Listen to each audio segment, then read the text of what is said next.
You are now tuned to BS3 Network.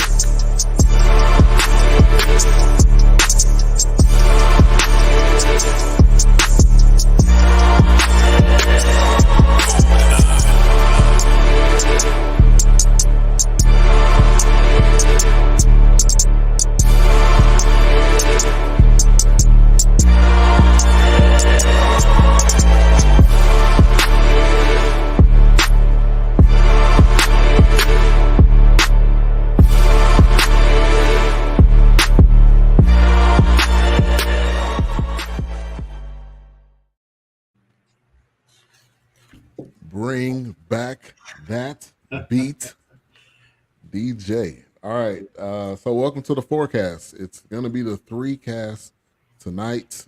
Doc will not be on, but you got the 3 of us. We're going to come at you like we do every single time this Monday at 8:30 Central.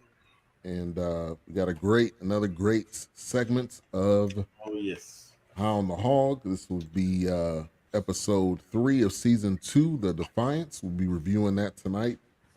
So thank you everybody for tuning in. Make sure to like, subscribe, click that notification bell if you're tuning in on YouTube. Also, if you haven't already, download the BS3 TV on Roku app. If you have a Roku TV or device, you'll find this show and the various of other shows.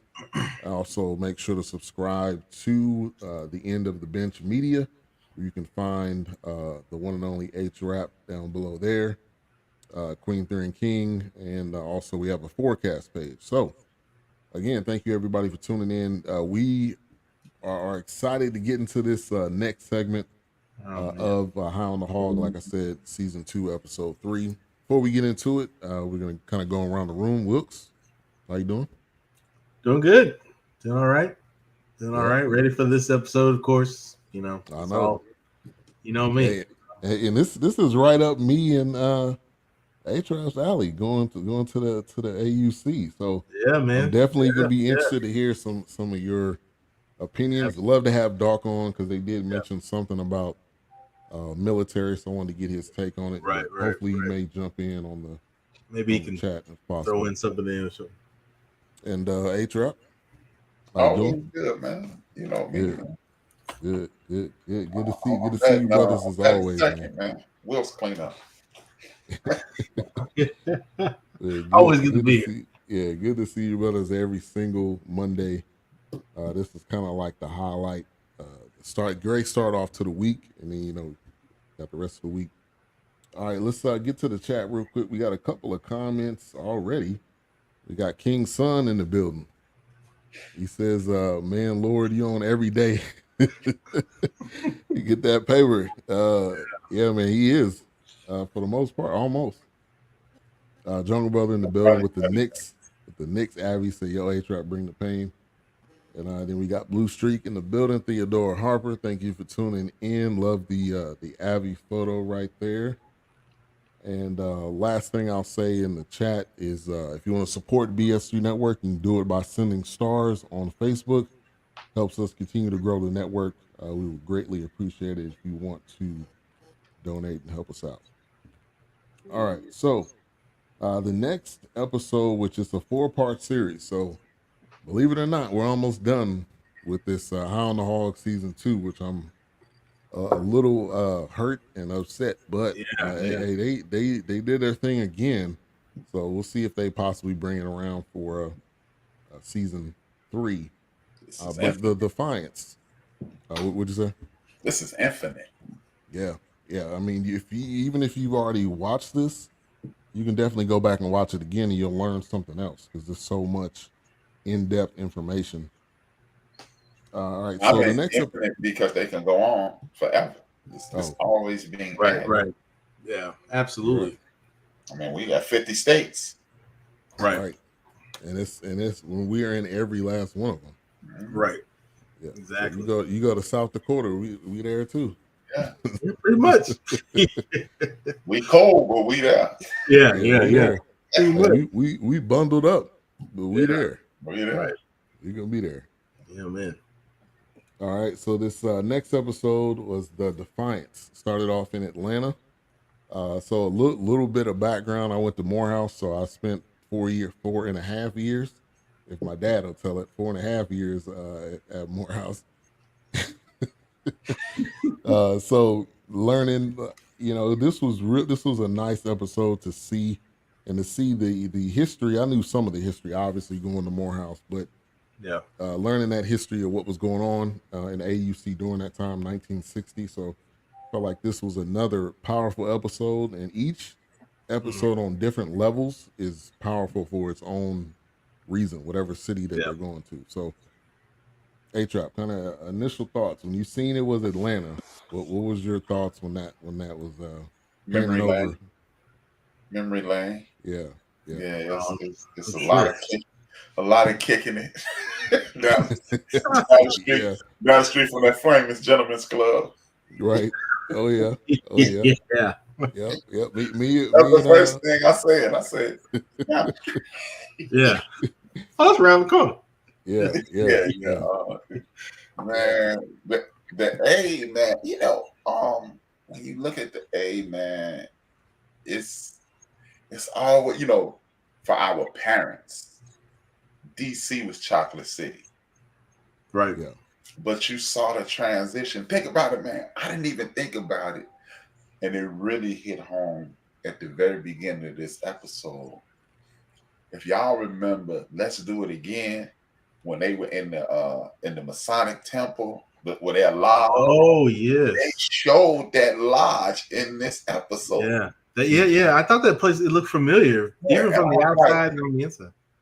I don't remember. Do you remember seeing that place while you were down there, Ben? I don't remember that. No. I've been there. I don't remember that place either, but because you see from here. Yeah, man. It's. I will admit this. This is what I will say about Highland Hall and about the city of Atlanta. Well, I would even say the entire state of Georgia. It feels different down there. Yeah. When you go to the A, you feel something in that town. And even when you in Macon or you go to absolutely. Well, Athens, and I remember the last time I was down there, we got lost.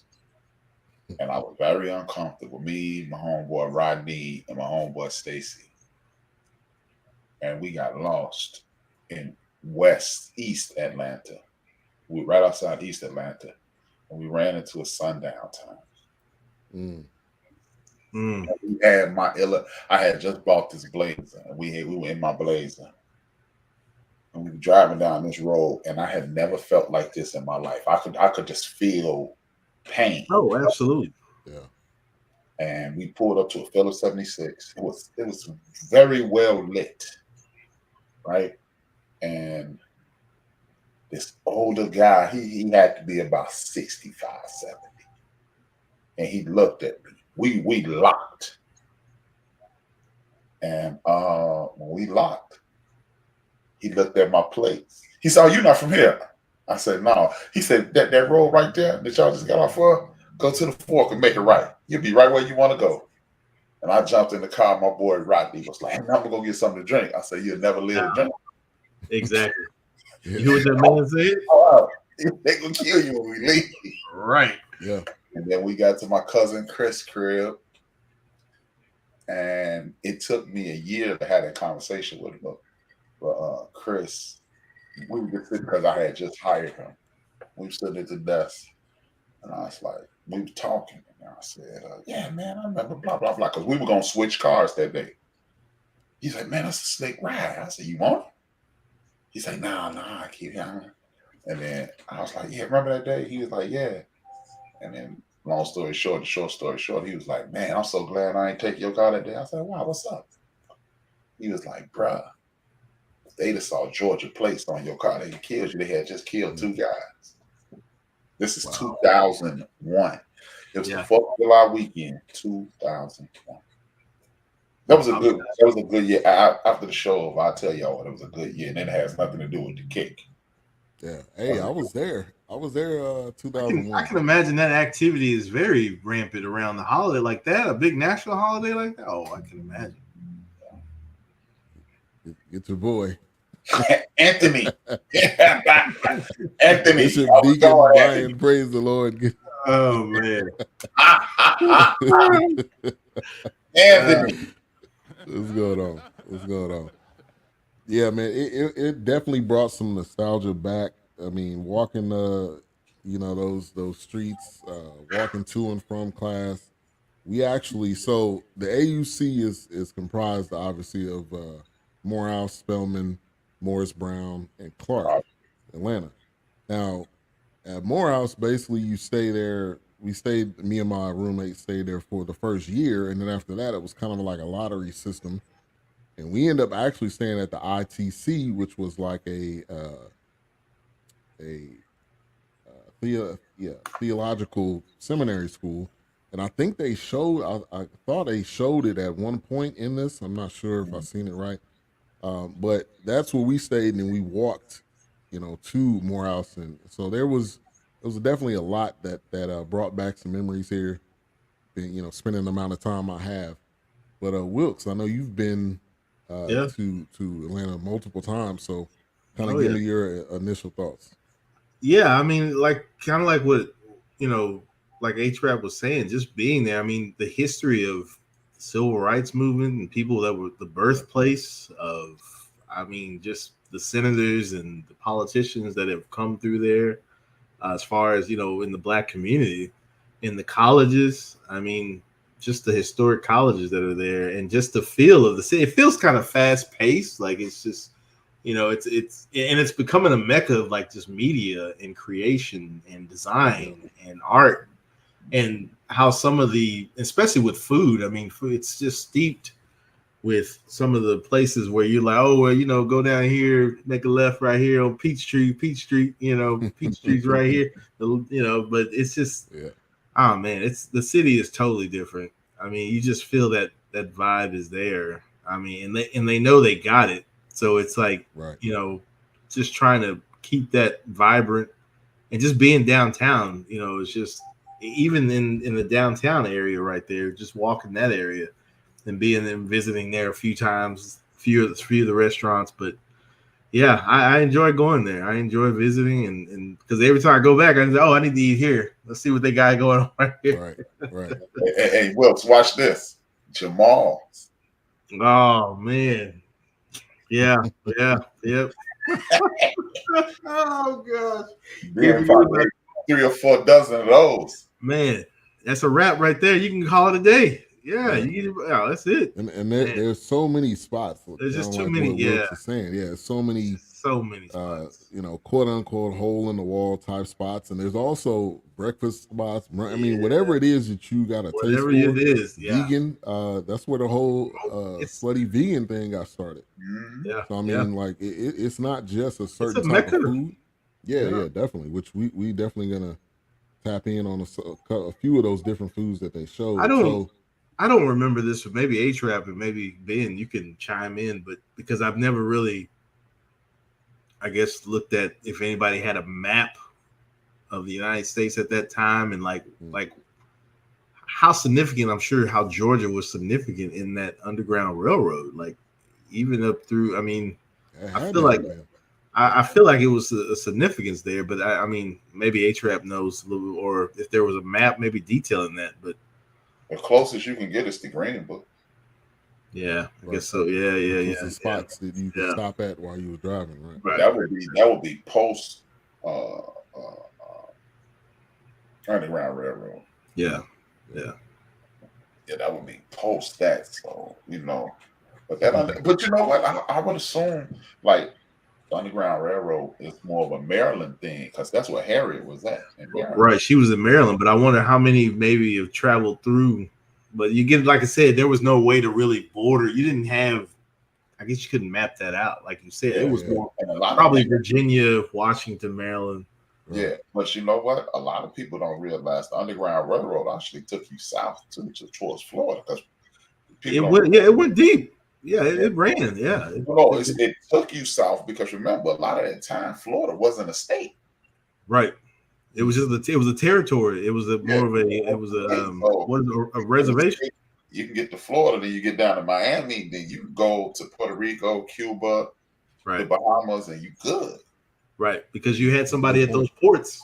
You had, absolutely. So a lot of people don't realize that it went south. You know what's funny? Hosea Williams, I know Ben know that name very well. Yeah. And his granddaughter embarrassed herself to no end on a TV show about 6-7 years ago.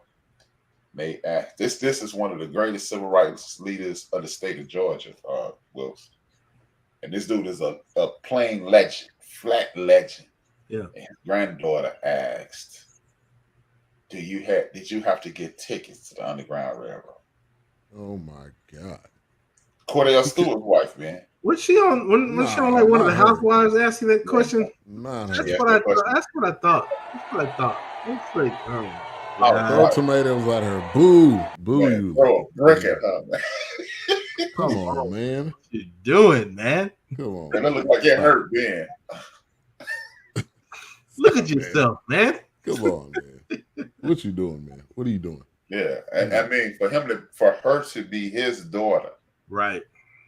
Like it would be the equivalent of Dr. King's daughter saying, "I wonder if my daddy takes some sleeping pills for that dream." For that dream. I wonder how long did he sleep to get that dream? Right. He must have had a good night's sleep that night.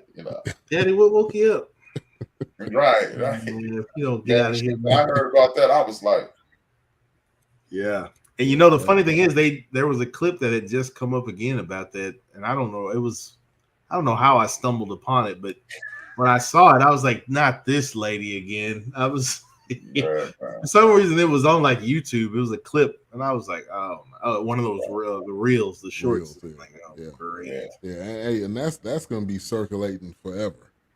The internet does not delete stuff. It's a menace. All right? That's why that Jordan crying meme is still going around today. That's why that surprise meme of that lady from how long ago that was is still circulating. So once you become a meme, it's it's forever. One night become one. Well, then again, maybe events could become a meme. It's a meme in a good way, and not you like falling down some stairs or something. Hey, I'll tell you, man. Tune in. You might like what you see. And then it's over with the podcast. I mean, 10,000 people subscribe, man. Right. Hey. All right. I'll play it. Play it at the beginning. And that's what people do too on their social media. They'll put like guy that fell downstairs. In their bio, because that's the only reason why you know them. Right. Yeah. They got some craziness going on. So the biggest part of this episode was food for the movement, which they've talked about this in different episodes, but this had a bigger meeting because it talked about some black activists that went to Spelman and Morehouse and how they met at Pascal's, which is a restaurant there in Atlanta, which I've been there multiple times. My parents, whenever they would come to visit me in Atlanta while I was at school, that's where we would go. And so Pascal's, I want to pull up a photo real quick. Pascal's has a lot more significance than what I knew. And this is kind of an old photo. Obviously, they've upgraded it. Yeah. The chicken is amazing. If you have not been there and you good. live or visit in that area, you have to go there for the chicken. You got to go to Pascal's. Got to. It's a must for you. And then this is a photo. Oh, not that one. I thought I had a photo of the actual students, but just that scene too was pretty. I mean, that's that barbershop scene. I mean, the barber scene. Yes, it's a part of our culture. I mean, that's an art form. I mean, it's like he said, like she was saying, that those are safe places. The salons and barbershops. And when she was making that slab pie, like you moving that through a silent network, and what better way to do that, is through those places where information traveled. The cleaners, anything like that, it was big, and especially if it was black owned, like a tailor shop. I mean, that's information.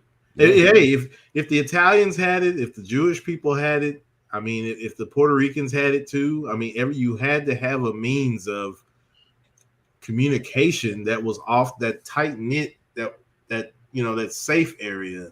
Like, hey, run down to Papa Joe's or whatever, and let him know, hey, blah blah blah blah blah, whatever the case was. It was just, you always had that, and that's one thing I guess when watching The Godfather, they had that.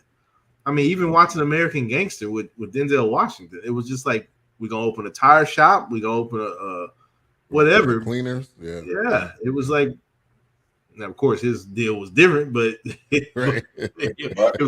but it was still creating jobs. Now, even though they used that, maybe they laundering money back there, but they ain't none of my business. But you got me here working. What to touch on that, Wilkes, a lot of people don't understand that the numbers runners, the drug dealers, and the pimps did a whole lot of financing for the movement. Yeah. Right. Exactly. What's up, CJ? Exactly, A-Trap. Now, if you look below, while I have this CJ. up here, you look below Wilkes, that's the photo of the classmates right there. There was one other lady, I don't know if she's in that photo. She's not there. Not. But man, the stories that we're telling, which we're gonna touch on those, and the impact that they made, and they were 17, 18 years old. They were I'll say less than 21, because I think one of them might have been a junior at that time, possibly. I think they all said they were freshmen or sophomore. Like freshman or sophomore. So I mean, they're literally kids, and I think one of the biggest things, which we touch on quite a bit, is their parents and their grandparents. They felt like this was something we had to do for them, because they were more of the generation that kind of laid back, and they were saying their generation was more like, we're done. We're born into being an activist and a revolutionary, because we tired of seeing this going on, which coming full cycle, it's that again with this generation now. So it whatever has happened, it comes back around, whatever it is, until you fix it. Right, that's true. That's true. Hey, I want to ask both of you guys this. At the end of King's death, which kind of ended the civil rights movement. Belafonte mentions that King says the biggest mistake he ever made was integrating his people into a burning house. What do you think would have happened had he lived? Because like we call these people, those three people in the right up on the Wilkes, we call them young at the time. Right. King was only 29, 30, because he died at 39. 9 years later. I mean, and I think it would have been more of a joint effort between him, Malcolm X. I mean, I think it would have been bigger than I think so than what it was, and they would have bonded together instead of it being, you do it this way, I do it this way. And I think we've seen that. We've seen photos. We speculate, and we know that they were.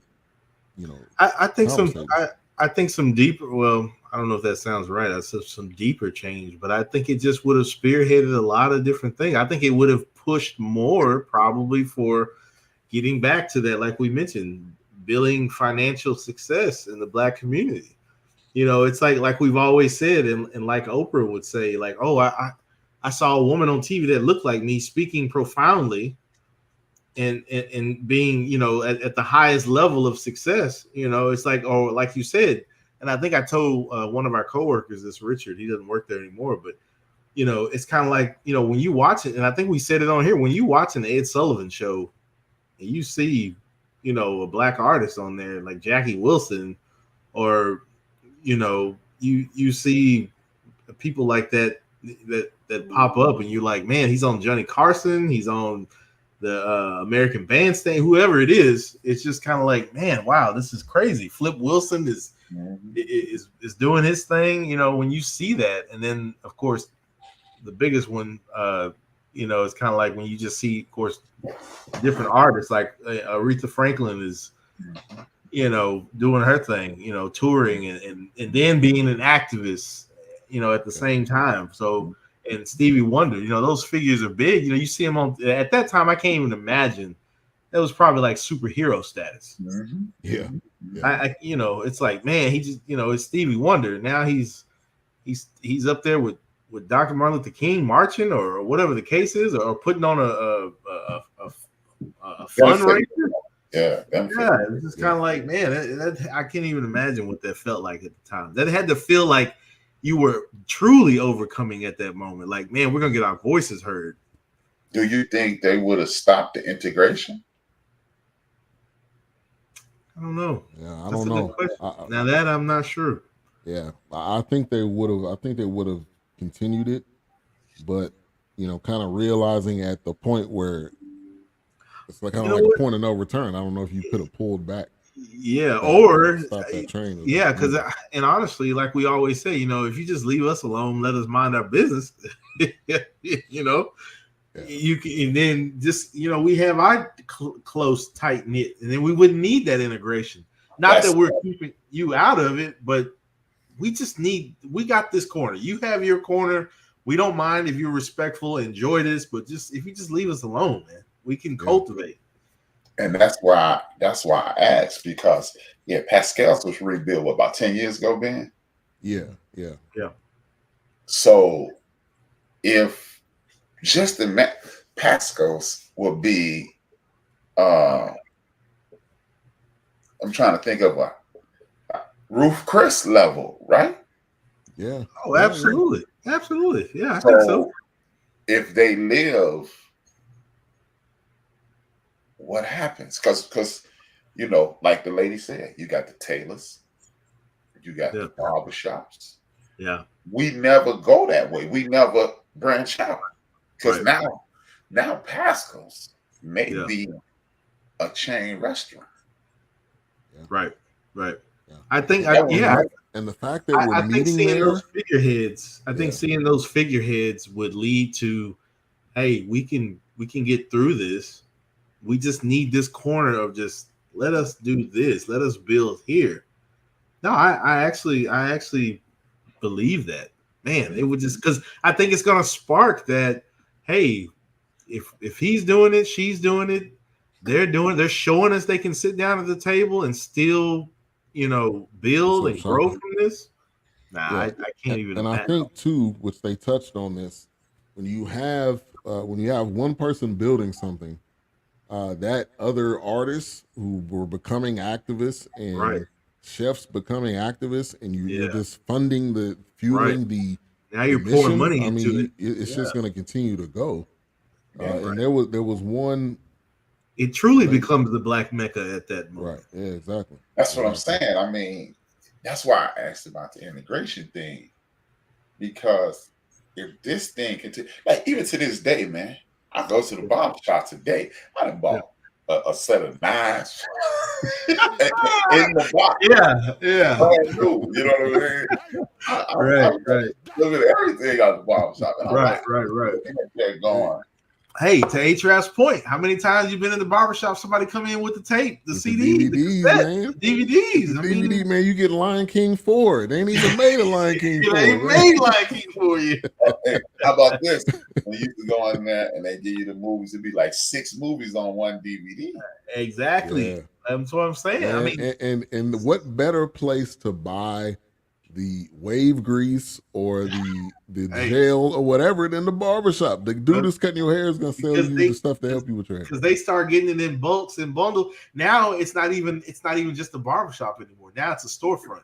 It's like what's that place that used to be here in Dallas? They're online now, but it's a shave. It's not a Dollar Shave Club, but it's a high end like shaving. Bevel? No, not Bevel.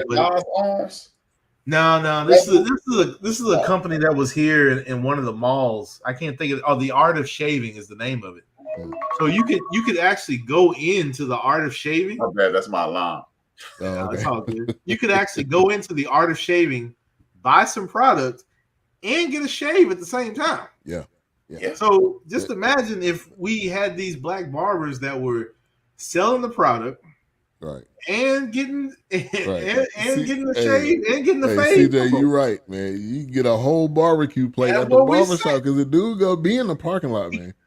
And And when you then walk out that door, you can't just walk by and not buy a plate, man. and if you take it another step, it's a place, if it's still right, which I don't know if it's still there, here in South Dallas. You could go get some catfish next door, or you get your car washed in between, or get you a link basket on the other side. But all that while you getting your car washed and getting some in the plate too. Come on, man. You show you how, like I keep telling y'all, like Chicago is just a piece, Arkansas, Alabama, and Mississippi. 2 or 3 barbershops, like my man Twin, my man Ron, and my nephew customer I had now. I've never seen anybody come in there that was just kind of strange. Yeah. But at Ron's joint and at Twin's joint, it's a cat that come in there, man. Yeah. And he be taking orders. I believe it. To his car. To his car? Yeah. With some of the most big look, put like this, dog. At first, I remember when I first started going to Ron's joint, I'm like, oh man, I'm not buying no green, no blue. And one of the barbers, man, Keith was like, B, I'm gonna buy you one. And man, it's chance that I don't even go get my hair cut. I just go sit in the shop and wait for money.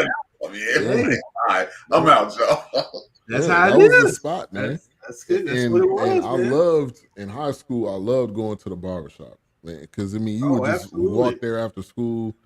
Normally, they got a vending machine in there. Normally, the guy's like, "Hey, man, you know, you're gonna be waiting there, so you're gonna talk to people. You're gonna see the people that you go to school with. You're gonna." Talk to different people, and it's gonna be the wait, and it's gonna be a wait because the barber gonna go outside. He gonna go talk for a minute. You about to go smoke a cigarette. Exactly. Right. Then he got to go to the store, and then he gonna come back. Like a cigarette. Yeah. Right. I'm telling you, because I don't think I've ever been to a black barber where, they sold the product out of the store, whether it was beard oil, whether it was. It wasn't like that. So I can imagine, like you said, if Dr. King and Brother Malcolm and all the others that were slain and had lived and continued. They showed like John Lewis in this. Yes, they did. They did. And it was just one of those things where it's like Twin spot, Jimmy is gonna bring a pan of 100 wings. Man. Right here, baby. He said, "Yep, at good luck, some crackheads will try to wash your car." Say you some coochie clothing.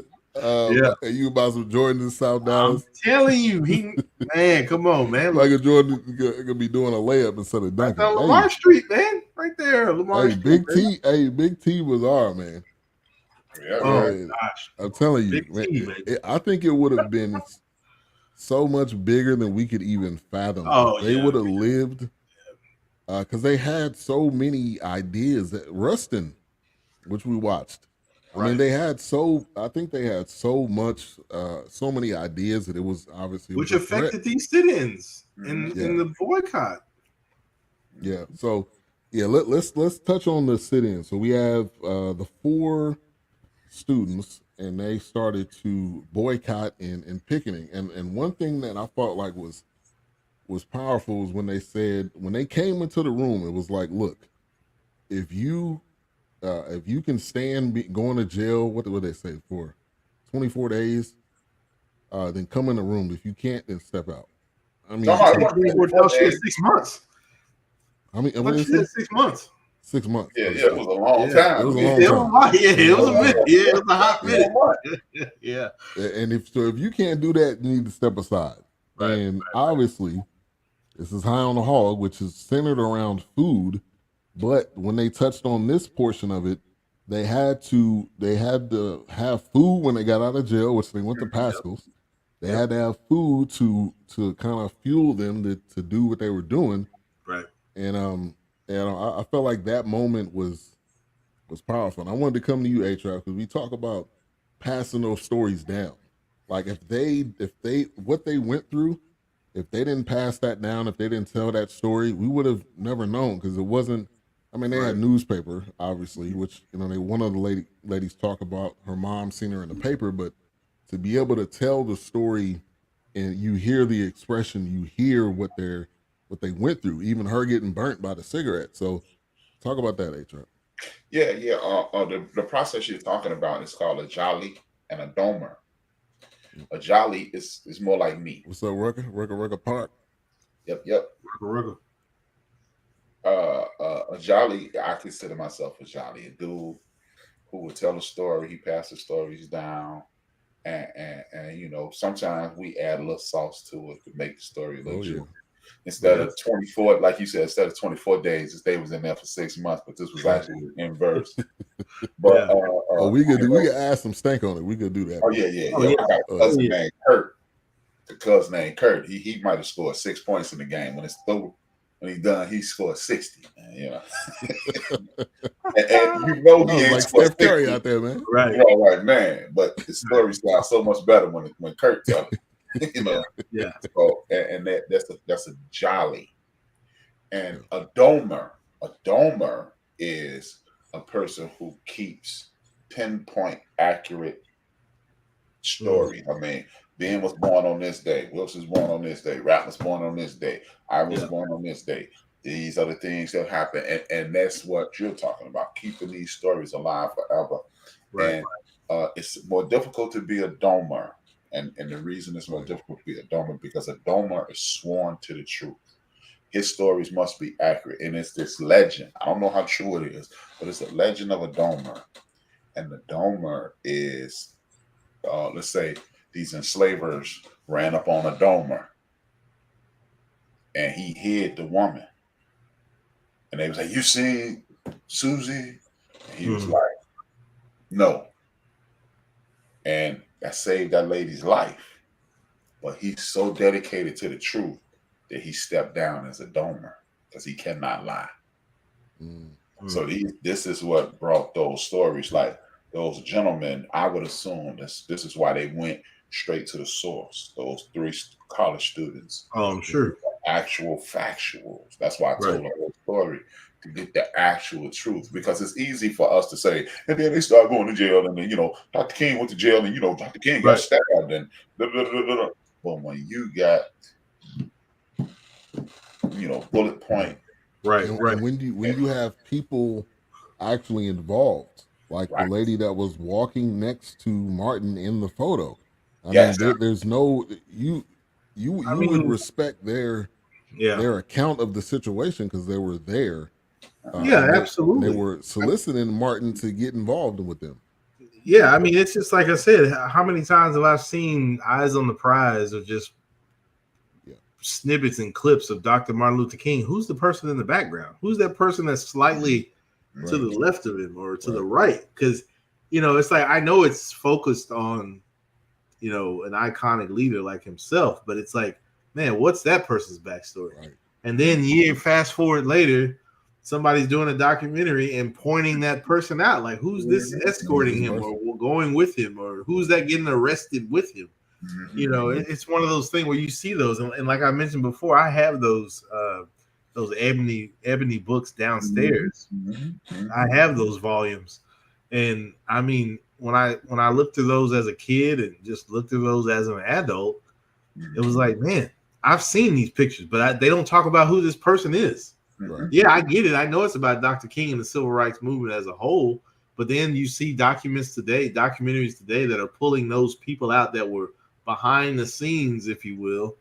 It was like, it's good to hear their story because, like you said, they have lived on. Dr. King, unfortunately, was slain, but these people are carrying these stories, those experiences, and just being involved and close to him. So that's why, like, each meal that was prepared and made was so important, and the recipes that didn't get lost, because these were the recipes that sustained those late nights, the long hours. Some people didn't get to eat the next day because they got locked up or they got slain. They didn't come back. They had to cherish every meal because honestly, they didn't know when they was going to eat next, right? Or if they was going to ever eat again. Yeah, because I mean, nobody's stopping them from using brute force, blunt force. Yeah. I mean, You might fall. You may get arrested. You may be injured to the point of, unfortunately, you can't be with us out here, boots on the ground, as they say. You know, Right. it's just, yeah. It's And let crazy. me pull up this photo of they're in Pascal's. So the way the story went is that the owner, which I believe is the guy at the head of the table, he said, "You guys can meet here, but you got to eat my chicken." Yeah, That was amazing marketing, but also he seen that there was a need. He could have said, "Nah, y'all can't meet here because y'all want to make my spot hot. You can't meet here." But he accepted it, and obviously you see Coretta Scott King, you see Martin Luther King, right there with Abernathy. You see some other people around the table. So and they were saying this is basically, if you think of mafia movies, this was the restaurant in Sopranos where they met. This is where they met. This is where, and even the owner of Pascal's was saying a lot of decisions was made here, which I 100% agree. Which I can believe it. Yeah, I can believe it. I mean, recently I was, just doing research for my show, and this guy mentioned how all the photos, they talk about how white supremacy creates a lie behind the civil rights movement, not in regards to orally, visually. They make you think the civil rights movement was 60, it was only 65, 70 years ago. Yeah. They make it seem like it was 120 years ago. And the way they do it is they give you all the Dr. King photos in black and white. Right. And he was like, y'all do realize that these colored TV was out during this point. Right. So why is it that we only see Dr. King? Like, I remember, this was a while ago, I was at the Post. Me and my man Chris, when I discovered that they wasn't that long ago, and I heard this story a little while ago, maybe 6-8 weeks ago. Me and my man Chris sitting at the desk one day, and we just talking like y'all be talking. Yeah. And I said, hey man, Dr. King wasn't dark skinned. He said, yes, he was. I said, no, he wasn't. I said, Dr. King about my complexion. Yeah. He said, man, get out of here. And I pulled up a picture. He said, no, that's the doctor. I said, no, dog. Wasn't a dark skinned dude. But they give you the impression, according to this guy, and it made sense. They give you these black and white photos, and they take you back to 100 years ago, making you think that was so long ago. Why would Right. Yeah. Let's put it back up here. Right. You could. The lady that's next to him on the right looks a lot lighter. Right. But when you put it in black and white, you really can't get a good sense. Yeah, unless you watch that one clip that A-Trap speaks about, where he's talking about the bootstraps and talking about we coming in, we want our check. Right. That one is in color. About the same complexion. That one is in color. He's like, I want my check. We want that money. Right. We done. We done with the games. We done with the games. Exactly. Let me give a shout out to Overton Claiborne. Thank you for tuning in. He said, good evening, great show. We appreciate your support, man, as always. And real quick, I want to give a quick shout out to our sponsor, sheeralternatives.com. Make sure to go to the website. They sell all natural, black-owned company, veteran owned, and they sell all natural teeth products. You can go to the website, if you're in Dallas. They are at the Dallas Farmers Market every week, and let me show you some of the products here. They got toothpaste, they have mouthwash, and it's all natural ingredients, so it doesn't have any of the fluoride in it. It's 100% organic, and you can either scan that QR code or go to sharealternatives.com. I use the products myself.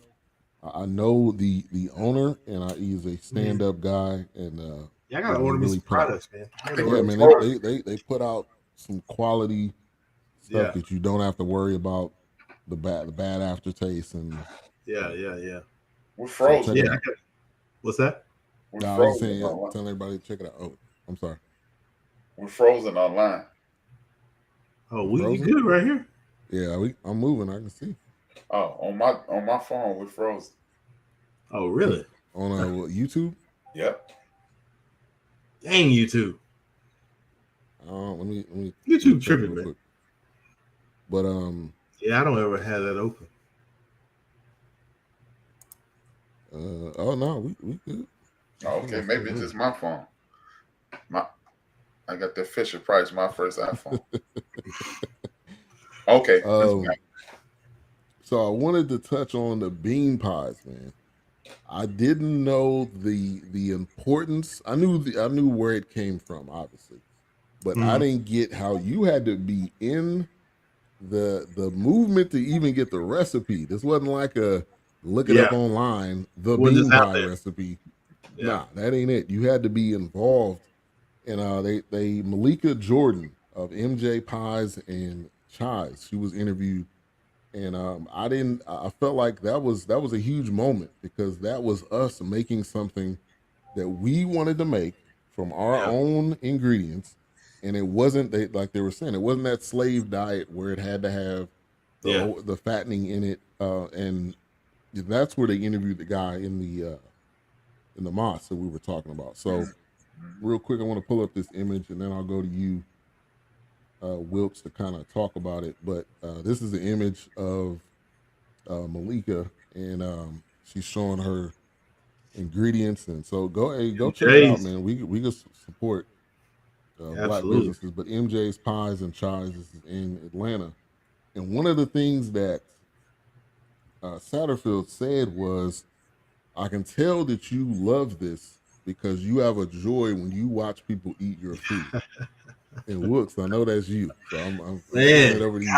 It's just something about that moment where it's like I don't have to taste it. I don't need to taste it because it's one of those things where I want you to enjoy it, and I want you to be. And when you eat it, it's like you tell me if I need to tweak something, but I know when I'm making it, it's almost to the point of I'm trying to. I want you to enjoy something that doesn't have strings attached to it. We live in a society so much where we think and I get it. Yes, we feel like we're in debt and we have to pay people back all the time. But if I can cook something, and let's say when Doc asked me to cook, he's like, "How much I owe you?" You don't owe me anything, because or when I cook at work, it's like some people. My boss even asked me, "Did you eat anything?" No, I didn't even. I didn't eat, but I'm okay though. I don't need to eat because I don't mind giving that love and that time and that focus. I get my satisfaction from you getting full. And the Ben's heard me say this before. Yeah. You gonna eat at work like I eat at home. Right. And that's just like what I remember in my neighborhood. My grandmother, like I said, when she would make Christmas fudge with pecans or without pecans, and she's got tins. She would collect the tins that the candy and the chocolate would come in. I already know why she was saving those, because when the next holiday come around, she's telling me, "Hey, take this up to Miss Cole's house. Take this over here across the street." My grandmother wasn't asking for any payment. It was because that was what she was doing in the neighborhood. That was what she did. And they remembered that. I mean, people will remember those things, and they were like, "Oh man, I remember when your grandmother would blah blah blah, Sister Wilkes would," whatever the case was. But I knew my grandmother was in that kitchen laboring because it was like, man, if I can just give this back, this could be at the centerpiece of a conversation. And in the middle of the conversation, man, who made these? Right. It's more of the enjoyment when I do it. I don't look for any kind of finances from it. It's just I enjoy cooking. I enjoy, like, when I touch a certain ingredient, I'm thinking about, man, I remember going to the farmer's market with my grandmother and her sister, my aunt, whatever, it's those things. I love it. I was like, I want to give those things and not have people worry about, oh, how much I owe you, or, oh, well, let me give you something. Like, you don't owe me anything. That's not why I did it. I didn't even do it for you to mention that I made it. I'm just doing it. It's just like, I made this. Right. Yeah. To me, it's like I'm not looking for anything in return when I do it. It's just I enjoy that, just doing those things and being in the kitchen. I mean, like I said, I can come home from work just like Thanksgiving, the day before Thanksgiving. I already knew my head is in the kitchen before I got home. I'm thinking about this cake I'm about to put together. I'm thinking about these homemade dinner rolls I'm about to make from scratch.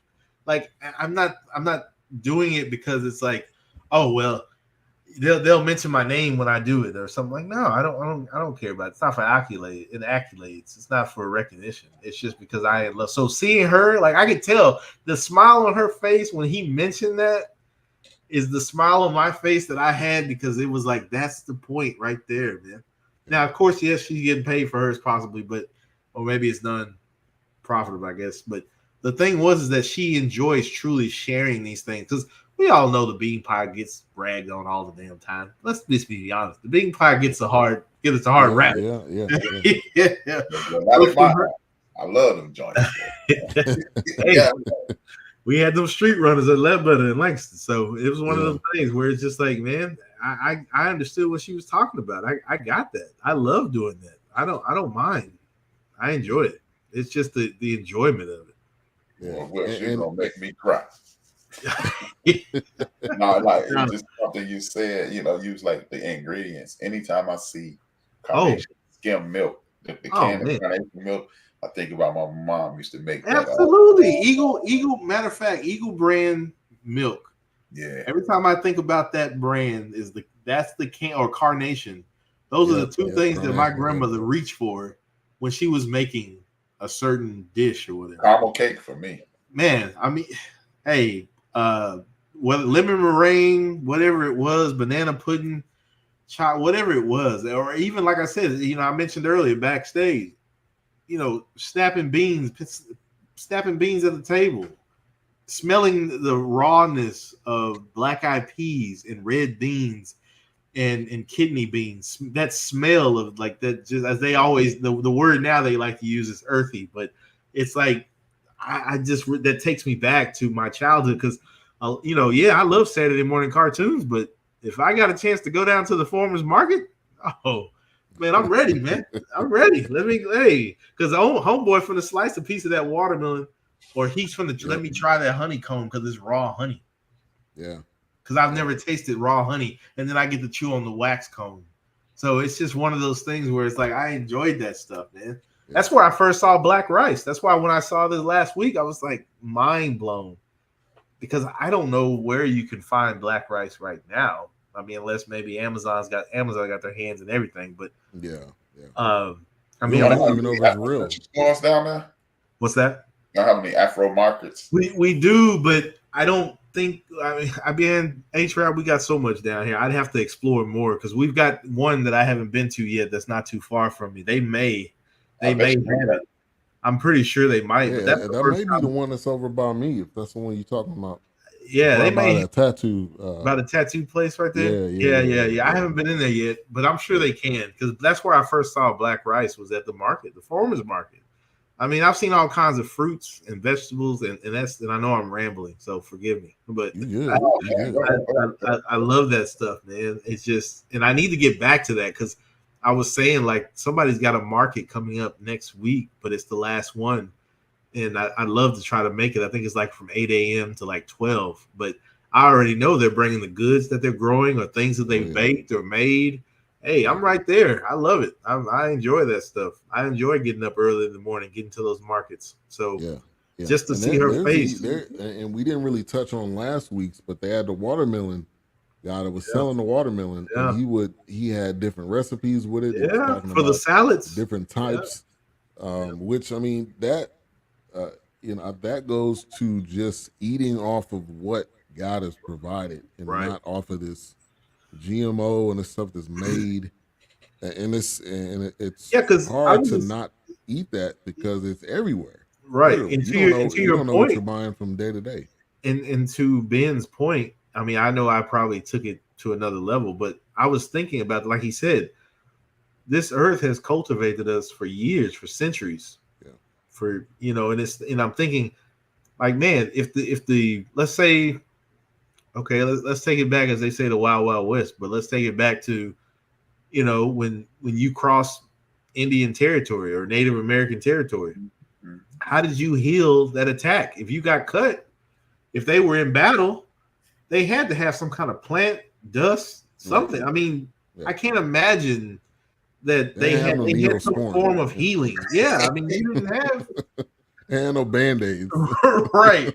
You didn't have no camphor. You didn't Dirt. have Put some dirt. Put some they dirt say on monkey's blood, as we would say. It was like you didn't have no iodine. You didn't have any of that. Gladiator, the movie Gladiator. Remember they packed it with blood. That's right. With the mud. That's right, mud. Yeah, because the mud would dry over that part. So yeah, that makes sense. So it's just one of the right, exactly. So yeah, I mean, just think about how long they've preserved those things. We've gotten away, and I get it. Yes, we've gotten away from it, and then aloe vera plant. God, the aloe vera plant. But what you're not gonna do though with my grandmother's aloe vera plant? Don't pull off the biggest branch though. Get the small one. Don't pull off the big fat juicy one. Right. But yeah, because honestly, I didn't know why my grandmother drank aloe vera juice. It was the nastiest shit to me when I was growing up. It was just like, what is this? And now I'll have a spoonful of it, or I'll put it in my tea, because it's those things that wow, I didn't understand it then, but my grandmother and my grandfather kept that stuff in the refrigerator. They went to Ann's Health Food Store right there in Oak Cliff off of Zane. Shout out to the Ann's Health Food. But so those things definitely are always with me. So I love to see it. I love to talk about it. I'm loving it. Let me get to this comment here. Shaka says, Muslims who spoke about bean pie, I believe, are not members of the Nation of Islam under the leadership of the Honorable Minister Louis Farrakhan, because men and women will use Muhammad X or a Muslim last name. And then he says, I'm not knocking her at all or the segment. It's just I can understand. We appreciate all comments. Yeah, definitely. Yeah. For sure. Now, absolutely. And A-Trap, you want to touch on anything with the bean? I was just feeling, like I said, man, Wilkes took me right back to my mama using that carnation milk. I'm telling you, man. Making that caramel cake, man. And remember the ingredients. Yeah. I don't care where I'm at. If somebody say carnation milk, I see red and white can. Yeah. I think right there. You can picture it, man. Yeah, man. It's upside down, boiled. Right. I'm telling you, man, that stuff is in my wheelhouse, man. And once again, that goes back to the Great Migration. Because it's one of those things where these things were taken from the South up north. Once again, let me just get to a place where I can flourish. Mm-hmm. I can get to a place where I can just like I said at work. I said at work, you the Tulsa Massacre, the Harlem, like the Great Fire of Harlem. Like, what else do you need? Like, I try to cultivate the land. I'm trying to make it for my family. You don't like that. Then you hate that you can't own me forever. So I become a sharecropper. Then you kick me out once they machine or industrialize picking cotton. Now you don't want me to take my stuff. I can't take anything with me. So once again, here I am. Like, what do you need? What do you want? But then when I start something, and like she said in this segment, oh, you told me it was just scraps, but you're taking it and making $100 plate out of it. Wow, that was we had it was chitlins. Now it's tripe. Yeah, right. Thank you. Exactly. A poor man's steak, the lobster, a crustacean, a bottom feeder. Yeah. Parsons. Like it was like you told me that was scrap. Now a damn lobster meal gonna cost you about $49, $50, $100. Hell, even fried chicken. Like if you go to some places, fried chicken is $30, $50 a plate. Right. I'm like, why? Right, because you set it on a bed of grits and melted some butter on it. Right, exactly. Babes, thing, man. It's funny that we're talking about this. I didn't even. Babes, some shots at babes real quick. Yeah, they ain't black. It's funny that we're talking about this because I didn't watch the episode until Sunday night, right? Last night. Yeah. But I went to this meeting at my church and I met the guy, Pastor Smith. I'm supposed to have him on rapping with H-Rap soon, maybe even Thursday. He told me to call him tomorrow, Wednesday, to find out. And he was talking about how his family used to smoke their own meat. He talked about how he can skin an animal. Yeah. He talked about all the stuff that he learned in Africa. And this is a spot about an hour south of Chicago. And it's this place called Kankakee. Kankakee County, Kankakee, Illinois. Mm. And he said that they have eggs for sale. They're giving, they have so much, it's so much in abundance, so much of an abundance of it that they're giving it away. They have a black rodeo down there. And that's what Wilkes is saying. You know, y'all kick us out of this. We migrate north, and then you still don't want to let us breathe. Right. It's like, what else do you need from me? I mean, damn. It's like they can't see any type of flourishing. Right. And let's be honest, it's jealousy. Of We course just do is. it better. And that's We just do it better. So right. you gotta steal it. That's the only way of one-upping is stealing. And I think that goes back to H-Rap point. Like he said, the integration. It's like if I integrate you, are you gonna work side by side, or are you gonna try to take it from me? Yeah. Because you steal it and put your name on it. So but I'm sure at that point, I guess when we would be greatly established and probably our own policing departments and things like that, and doctors, and which we, I think those communities will we grow like that and progress. Yeah. I mean, but damn, don't come over here tearing up shit and acting crazy. Right. It's like, I'm not over there. Yeah. It's just like, man, but I'm out here providing. What do you want, man? Right. Because you'll swear up and down your jobs are going somewhere, or nobody's providing, everybody's taking something. But I'm like, you're the last person to talk about taking something. What? Right. Or how about that? We'll stay over here with ours. Right. Over there with yours, and let's see who wins. Right. See how that works. See how much you actually have. Yeah. You created and not stolen. Right. Yeah. Because the last time I checked, you couldn't even grow rice. Nah, you couldn't even bathe yourself. Man, you didn't even know why you were sick. I had to come not even a concoction. I had to come up with something that was passed down from generations before you drug us over here and to help you heal from that battle you just came back from. Yeah. Right. Like what? You was fighting had the EBGs. Right. Exactly. Yeah. I had to help you with that gangrene that's getting out of control. Like what? Right. Like, come on, man. Stop, man. But hey, I am looking forward to hooking up with this guy because he's supposed to introduce me to somebody who makes deer sausage. Oh man. Okay. I've never had it. Yeah. Deer sausage is really good. So I hope they mix well. They should know, but yeah, it can be really boring, but the ingredients that you put with it can be amazing. And I remember my cousin, he would go hunting and he would bring my grandfather the back straps, or he would bring him the sausage. But man, they put a little fat in there because it was so lean. It's just like elk. Like elk is really boring, but you got to help it with that other flavor. But man, it's good eating. Especially I've had deer sausage and gumbo. I've had it over just red beans and rice, or just by itself on a hot dog. Yeah, or you put it in some chili. Put it in some chili. Yeah, turkey chili. Drop it in some turkey chili. It was good. Okay. Well, what's the taste that's familiar to it? Similar, I should say. Nothing actually. Nothing really, because deer is its own. You can't say, oh man, this tastes like. You literally can't say it tastes like beef. You can't say it tastes like lamb. If Ben Googles something, it may do a better. What's that? Would it be more like dark meat because the deer is just a muscle? Yeah, I would say so. I would say, and if Ben looks it up, it may tell you. I would say and I don't think it's really gamey. I don't think it tastes really gamey. It's not. Some things are overly gamey, but it definitely has its own taste. It won't be like to the point of like, oh God, this is Google it. It said like lamb.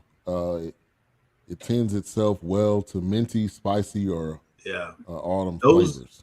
Yeah, the one thing about game, they take well to like fruity. Like if you do ingredient, like if you were to, let's say you were to get if you got a fresh backstrap from the deer, if you were to marinate it, it takes well to things like fruity glazes, like mint, orange, citrus. I guess I should say lime, lemon, things like that, because that meat absorbs that. Almost like a mushroom. It's going to absorb what you put in it. Mushrooms have no flavor. So whatever you add to that mushroom is going to absorb that flavor. Yeah.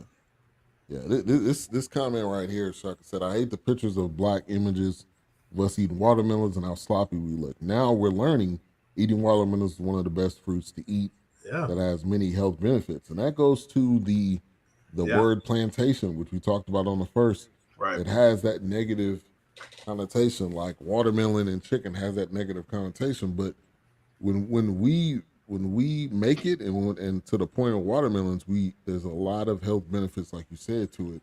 Right. It really helps to cleanse your And I think it's just body. about inflammation. Didn't it mention something about inflammation? Yeah. I mean, that was the last episode. He was just breaking it down. There's so many health benefits to it that I think we don't even realize it. Yeah, because it goes back to, like she said, you told me it was scraps, but then you're making $100 off of it. Right. You told me this watermelon was racist.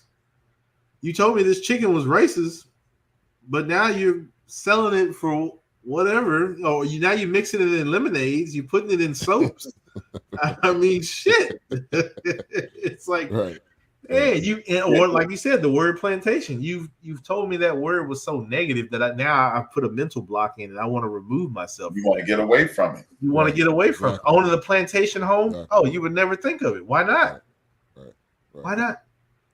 Right. I mean, I want to pull up this. I want to pull up this photo of Georgia Gilmore. She was a chef turned activist, and man, her story was amazing. And they interviewed her, and it might have, I think it was an old clip, obviously. Yeah, it was old.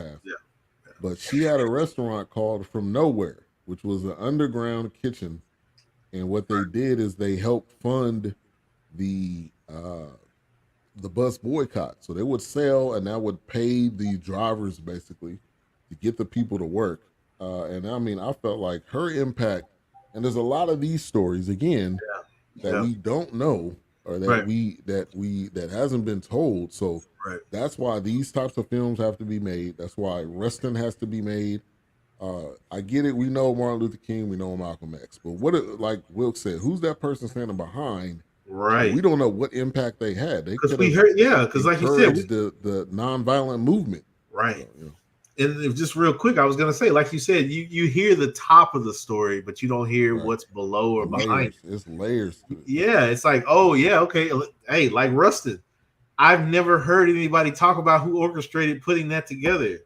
Yeah, you just knew it happened. I just thought, it's Martin Luther King. Drop him in one place, they're gonna flock there. Yeah. No, you didn't realize it needed to be organized.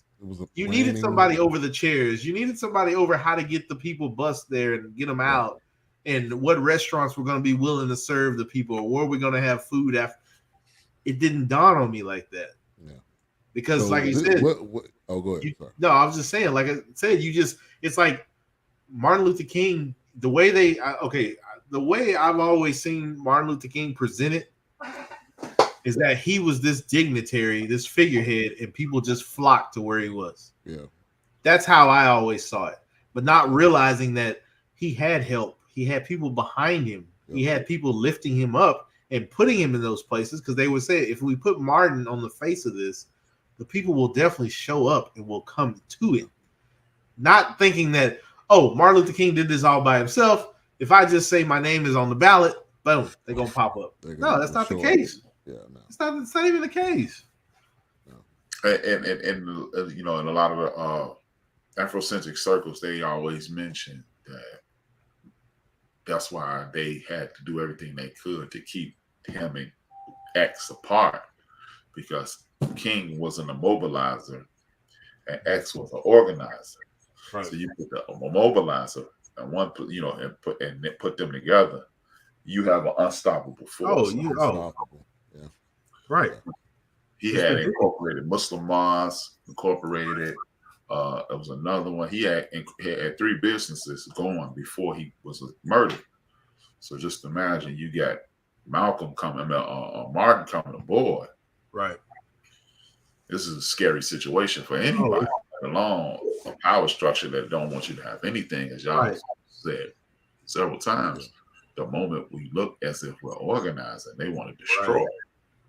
and we've seen it in everything we pretty much reviewed that had to relate to that. That black Messiah, they didn't want that. We can't allow them. Yeah. We can't allow them to organize. We can't allow them to keep feeding their own people. We can't keep allowing them to teach their own people finances, business. We want the division, right? To this day, in the words of to this day.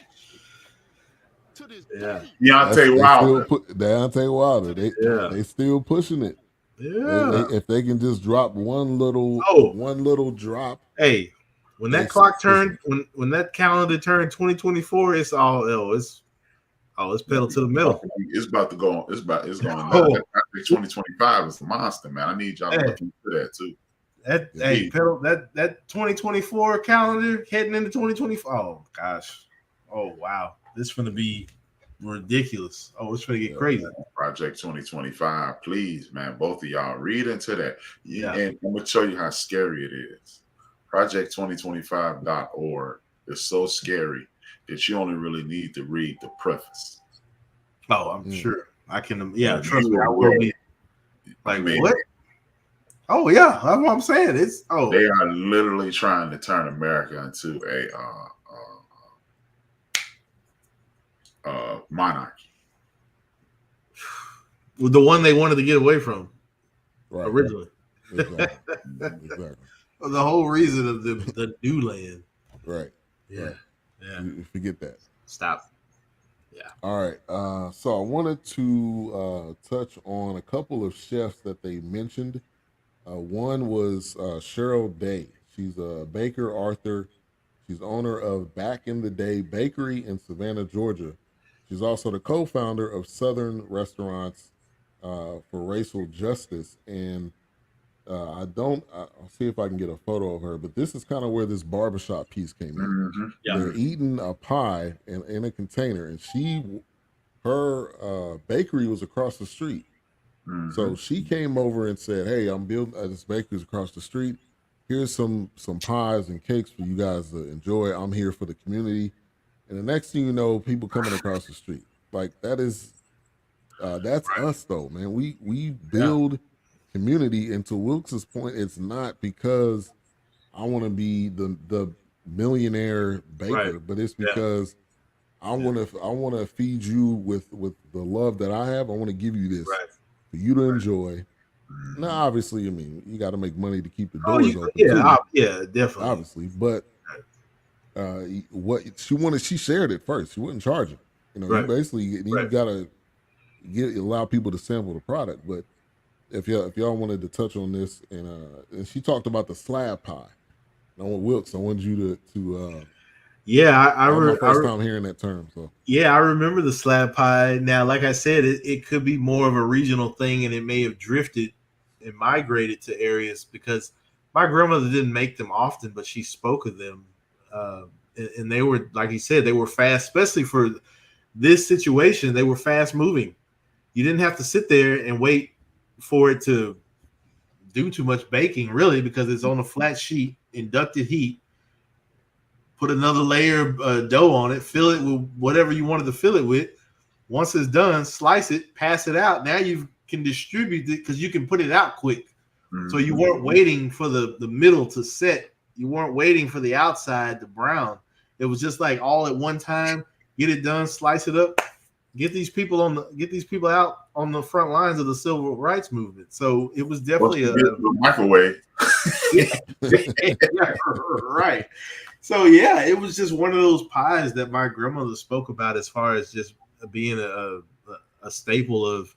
It was a form of just being mobile with it. Like you may have took that to, I don't know if you. She said when she had a slab pie as a young girl, she said it was more of like not a sit-in, but I can't think of what they called them at the church. But I can't think of the name now. But they would have these like overnight.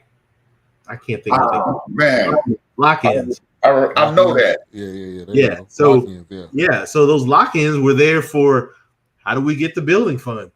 Those lock-ins were for how do we get the pastor what he needs and whatever the case was.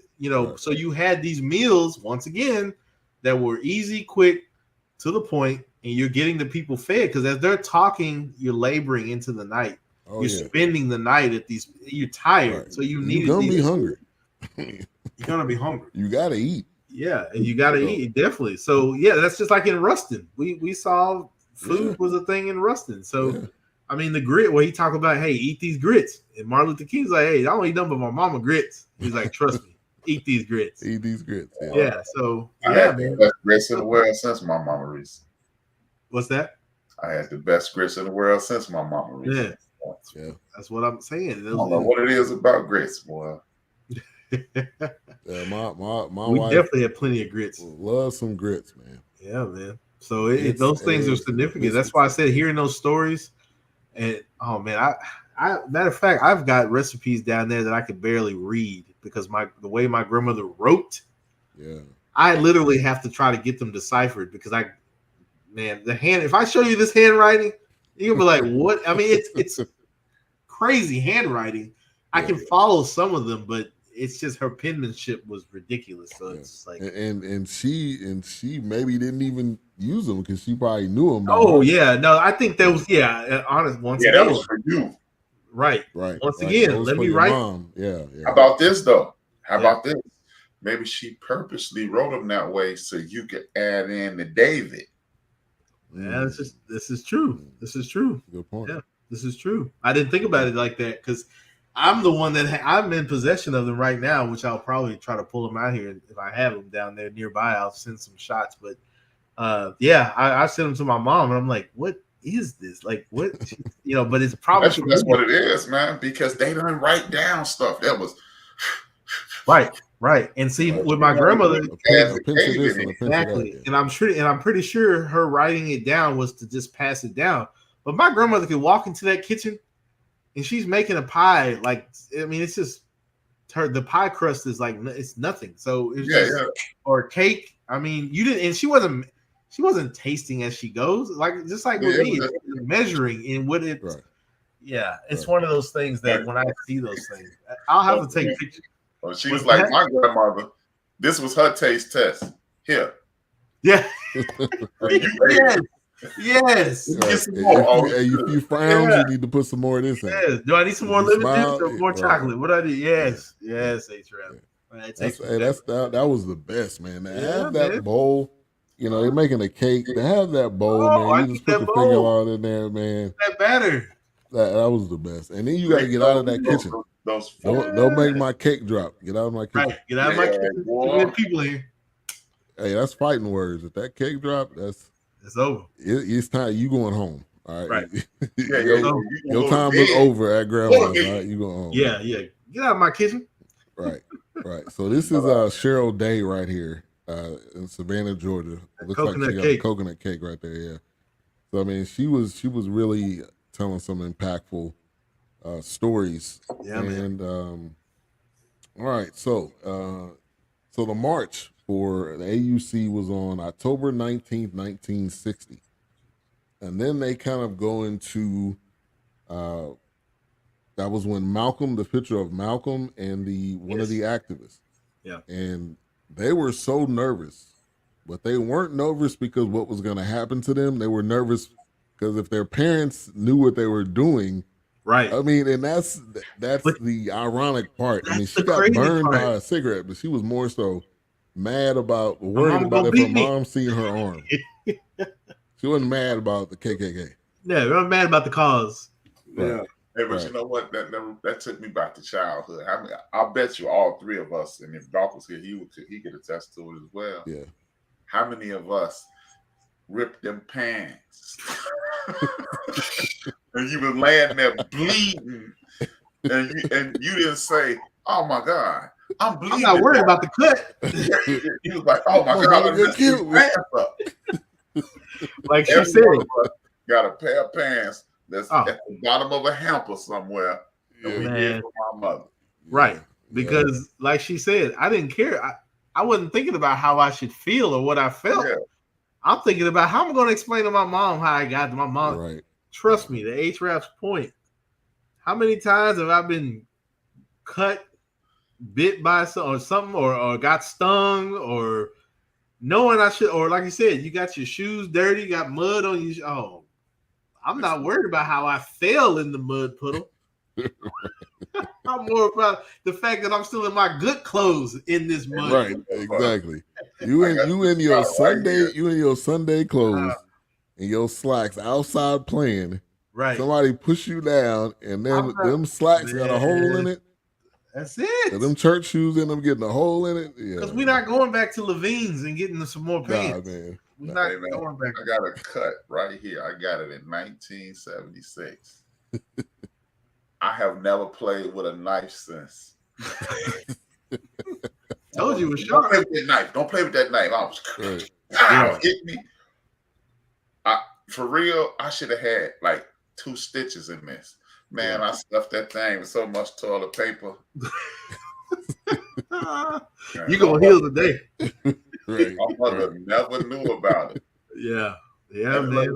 Mama almost wore gloves that day. Right. It's because it's that fear that they put in you to appreciate the things, and you didn't because you didn't really. I was like, I'll be all right.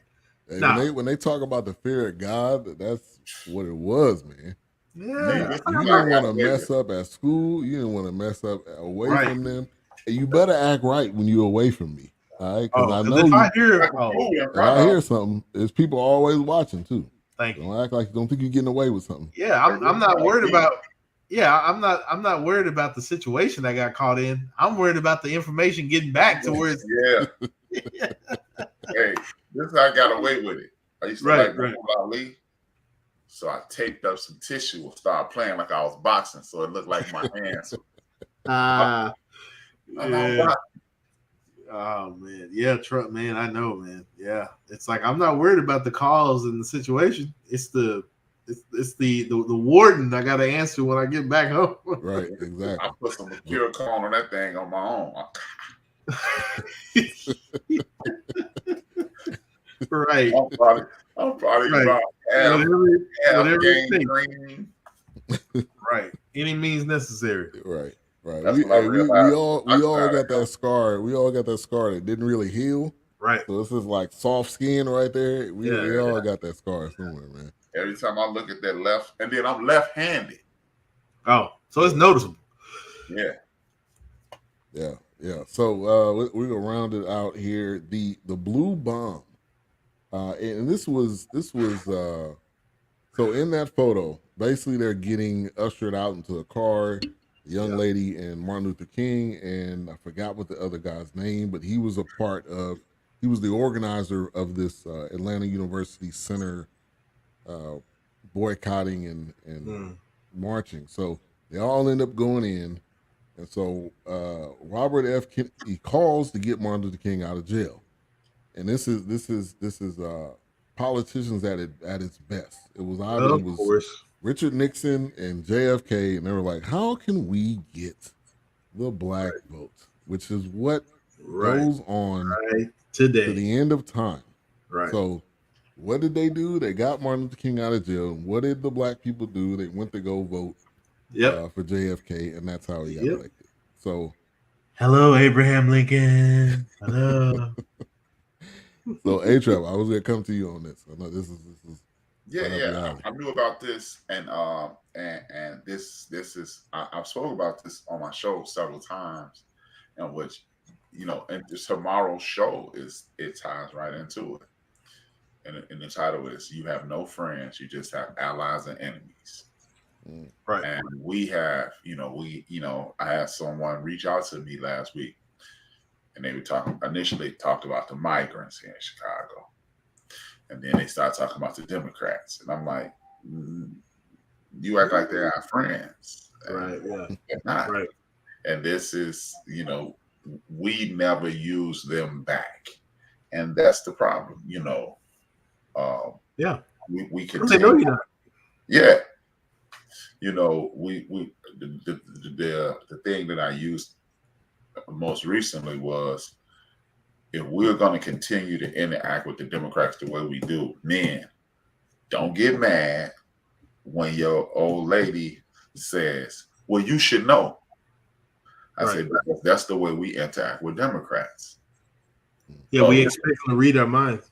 Right. We expect, I elected you. Now do what I want you to do. Yeah. But you will put it on paper. A bunch of us then go down to the office. And it really disappoints me because Chicago is doing that very thing. Chicago has never, in the 50 plus years I've been living, we've never had a Republican mayor. We've never had a Republican anything in the state of Illinois outside of Big Jim Thompson was the mayor, was the governor, until he just said, I'm not enough. Since he left office, it's been that was like maybe early 80s, mid 80s. It's been a Democratic governor and a Democratic person in Chicago, Democrat, and now they're this young brother, Anthony. His name is Anthony Johnson. Yeah, Anthony Johnson. He's the mayor of Chicago now, and he's in charge of distributing those federal funds to the migrants. And every black person in Chicago is mad at him. Like he made Chicago a sanctuary city. Chicago was made a sanctuary city 1, 2, 3, 4, 5 mayors ago. So that's 19. Before he was even there. Yeah. Yeah. We're talking about 1971. That's when 3 mayors ago's father was the mayor. Richard J. Daley was the mayor, became a sanctuary city. Then you had Michael Belandy. Then you had Jane Byrne. Then you had Harold Washington.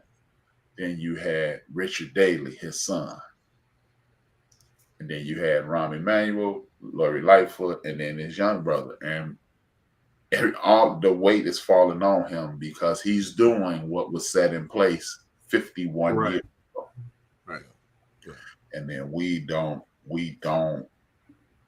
step up and say, hey, this is what we want. And this plays right into what we were saying. Hey, the Democrats saw opportunity. They saw we had a hero, free the hero, and they'll follow the hero. Yep. But then we don't even follow the footsteps of the hero and fought again. He said, okay, I'll give y'all the 1964 Voting Rights Act. Right. And King was like, no, we're going to need some more. Yeah. And then you got the 65 Civil Rights Act. And then you got the 68 Housing Act. King was always like, okay. What's next? Yeah. Okay, right.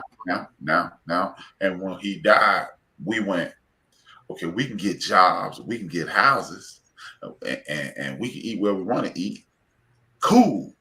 But no, it was more. Make sure our schools stay intact. Make sure you're funding this. Make sure you're funding that. And we stopped. And now it looks as if they are not doing anything, but they're just doing the bare money. The Democratic Party is like that that wayward boyfriend or significant other.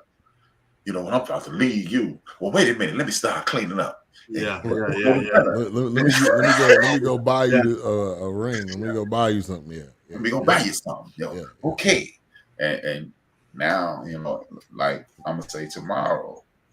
Yeah, because I was gonna say, correct me if I'm wrong, I haven't noticed in recent years.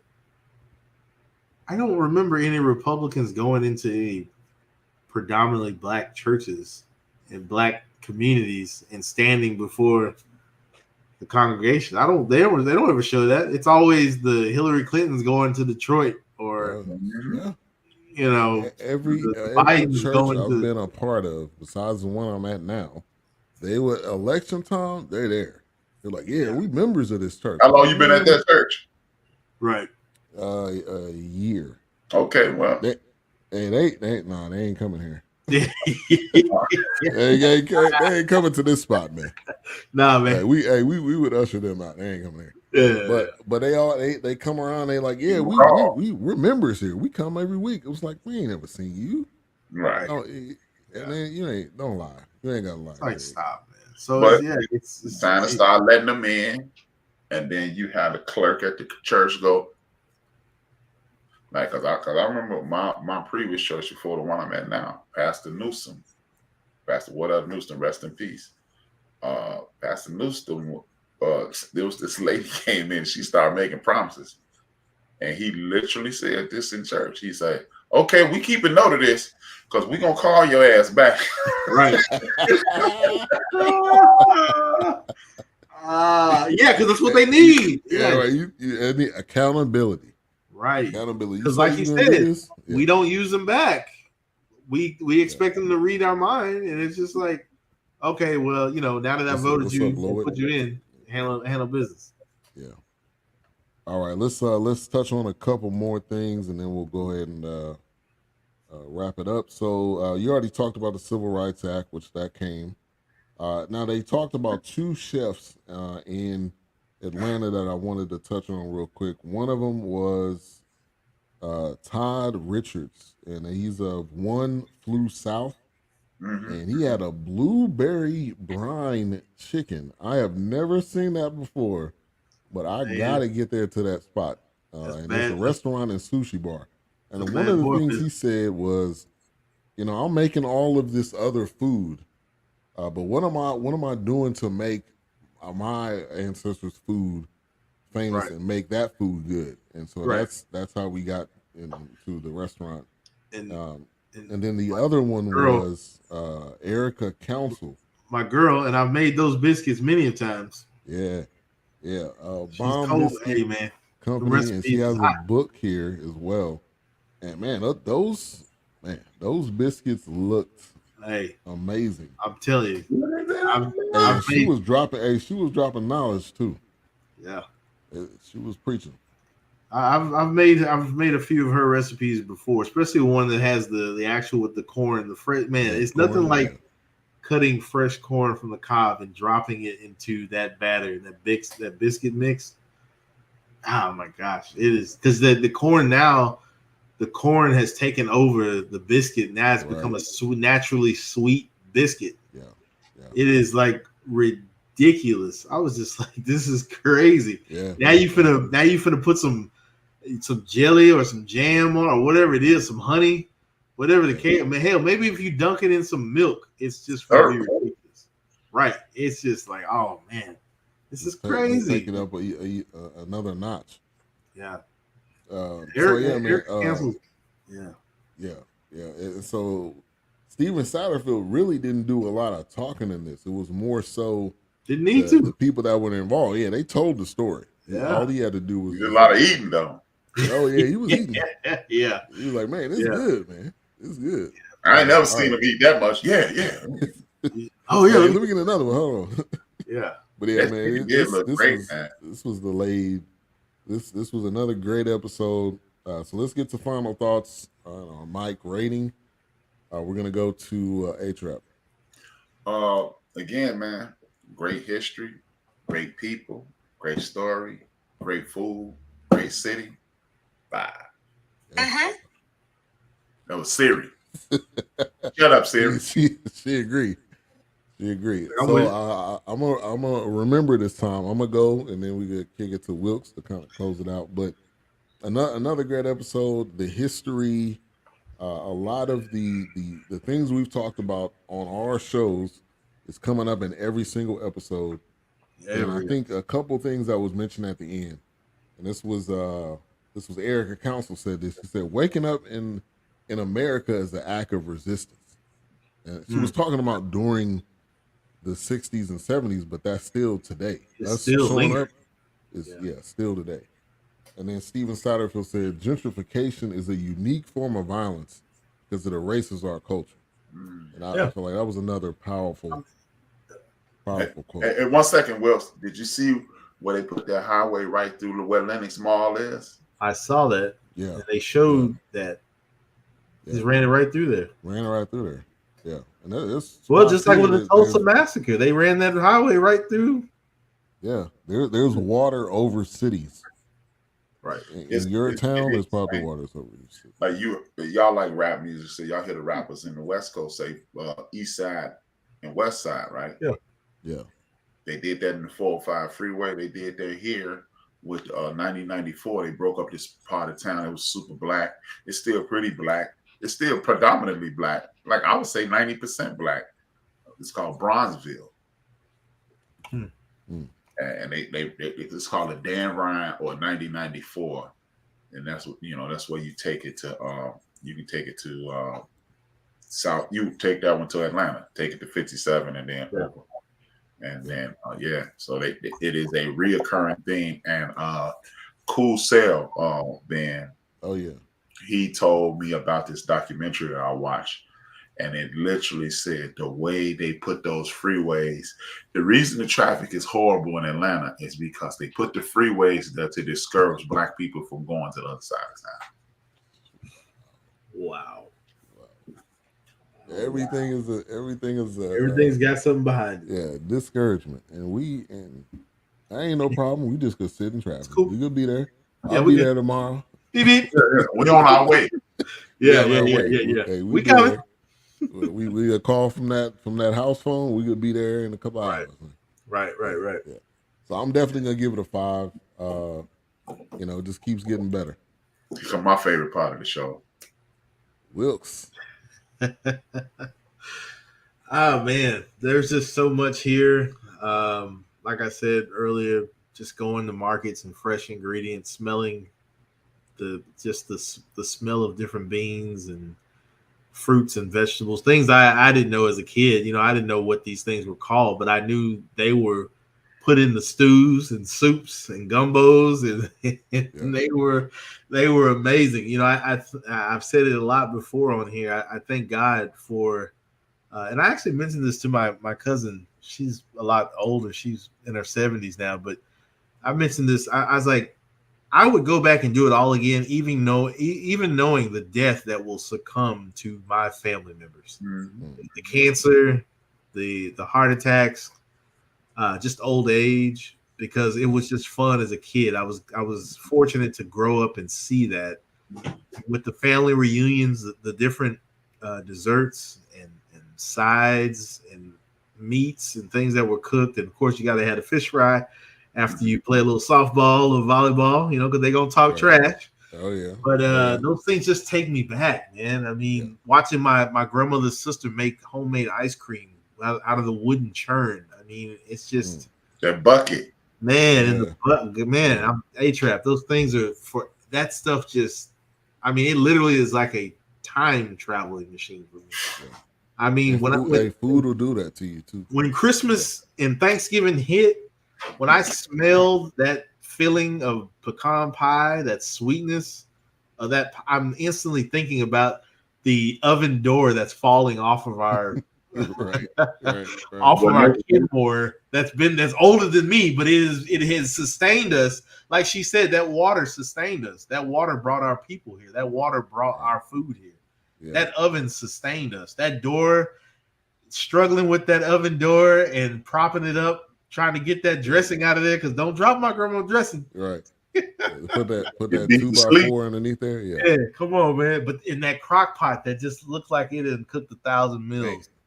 That crock pot that has made cabbage greens, that has made hominy grit. I mean, just all kind of kidney bean. I mean, it's those things take me back. The knob that's missing off the crock pot because it's that old, right? But it still works. Oh man, this is my lane, man. This is my stuff that just takes me back, man. And I know I run on and talk. Nah, man. I mean, to this day, I have a rolling pin, and I mentioned this before. It's my grandmother's rolling pin, and I remember when this rolling pin was burned, and it still has the burn mark on it. I have never tried to restore that rolling pin. I'll have to send a picture to the. I might post it on Facebook, but I'll send it to the chat. But that rolling pin, man, has rolled out many a pies, man. It has rolled out many a biscuits.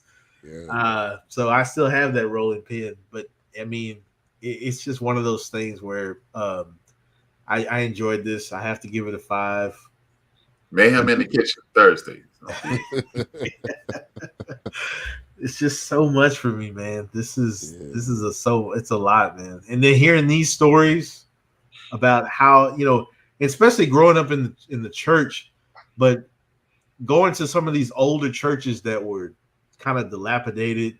They weren't mega churches. So I'm thinking about how these women were in these kitchens. Yeah. And they wasn't even in a church. They were just in some building somewhere, or maybe they were in a church down in the basement. And they're trying to, like you said, or at a restaurant, these ideas and plans and handshakes were made here for the civil rights movement to better us, to move us forward. And it's just one of those things where it's like those foods that are talked about, those recipes. I mean, think about it. I mean, besides other cultures around the world, but damn, the things that are here in the United States, vegetable and fruit wise, I mean, everything you think of, I mean, we had our hand in it. Oh yeah. I mean, it's those things like you said earlier. Somewhere like Ben always says, we're gonna find a way to make it work. Mm-hmm. We're gonna find a way to move that thing forward, and food is definitely one of those things. Anything we watch, food is the biggest thing. I mean, it could be a comedy, it could be a drama, documentary, it could be even the comedy. What was the one we did out in California where it was like they had a slash restaurant in that comedy theater, but they didn't talk about the food. But the fact I know what you're talking about. I know what you're talking about with Guy Tori. Yeah, with Guy Tori. But the fact that they were sitting down in a restaurant, part of the comedy theater, and you know how it is. You got to eat before you go get your laughs on, get a few drinks. Yeah. And even the cocktails from last episode, we had our hands in cocktails. Right. I mean, it's just we've just contributed. Lemon pepper Lou, man. When you go to the strip club, man. Lemon pepper Lou. Hey, all flats. Wings. Right. All flats. Yeah. I always thought that was just too disgusting, man. I remember the first time I went into one of them joints. Yeah, they had food. I'm like, I don't want no coochie on my wings. All flats, wet and dry. I went into one of them and it was like, yeah, we got shrimp on Tuesdays. I'm like, nah, y'all can't handle shrimp, man. Y'all doing chicken wings, chicken tenders? That's cool. Right. But no, you talking about shrimp? I couldn't do it. You ain't doing no salmon at Queen City, man. Right. Get out of here with that, man. Get out of here, man. So yeah, no, it's just this thing is huge for me. When I saw season 2 was coming back, I was just, man, what are they going to give us now? What are they going to show us? And it's just so significant. I mean, gosh, I could talk about food and cooking and the significance and the memories I have with my family, and just cooking was a thing. I mean, even when he mentioned, they got excited about white tablecloth. Yeah. The man said they had white tablecloth. That stood out to me because my grandmother, when she passed, she was maybe she may have been in the early 70s, mid 70s. But my thing is, I wonder now why my grandmother had the things that she had, because they weren't always afforded to her, but she worked hard for those things. And like she always said, you can have those nice things, but are you within your means with those things? Because you can have them, you might not be paying your bill next week. Right. Exactly. But it's just one of those things where my grandmother appreciated nice things, but she wasn't going overboard with nice things. That wasn't her goal, but she wanted it to be appreciated, and she passed those things down. So, like, I still have some of her dishware actually downstairs. My mom has some of her dishware at the house. Of course, I shared that punch bowl with the gentleman. That punch bowl has seen many a weddings. It has seen many a funerals, many birthdays. Man, that was the joint. Birthdays, graduations. Punch bowl, graduation. That punch bowl, I'm telling you, man, that punch bowl, I'm surprised it's still surviving. I know it's old. It's got to be older than me. It's probably even older. It may be right there with my mom and my aunt, her sister. And it's glass, not that plastic stuff. Yeah, really. Yeah. It's glass. I mean, for something glass, to just still be around, never been dropped. Hey, probably if you dropped it probably would have bounced. I was gonna say it probably would have kind of rolled off the floor. Yeah. Right. Like a paperweight. Probably would have put it's heavy. Yeah, it's a heavy beast. Hey, make sure I talked to Justin about. I've been meaning to talk to y'all about. I talked to Justin Caraway about something the day after Thanksgiving. I need to include y'all. Okay. All right, so it's a 5 round. We can go ahead and shut it down. We'll be back next week for the last episode, Feeding the Culture. And then the next 2 weeks, we got the holidays, so we'll probably take a 2-week break, and then we'll come back January 8th. But make sure to tune in next week. We definitely going to round it out. We got End of the Bench tomorrow, and we'll have Queen 3 and King tomorrow, hopefully, depending on how Dark is feeling. But thank you everybody for tuning in. You want to go ahead and close us out, H-Rap? Yeah, we'll be back when the week is new, and we'll have new ideas for you, and we'll have things that you want to talk about, and I will too. That's it. Peace. Thanks.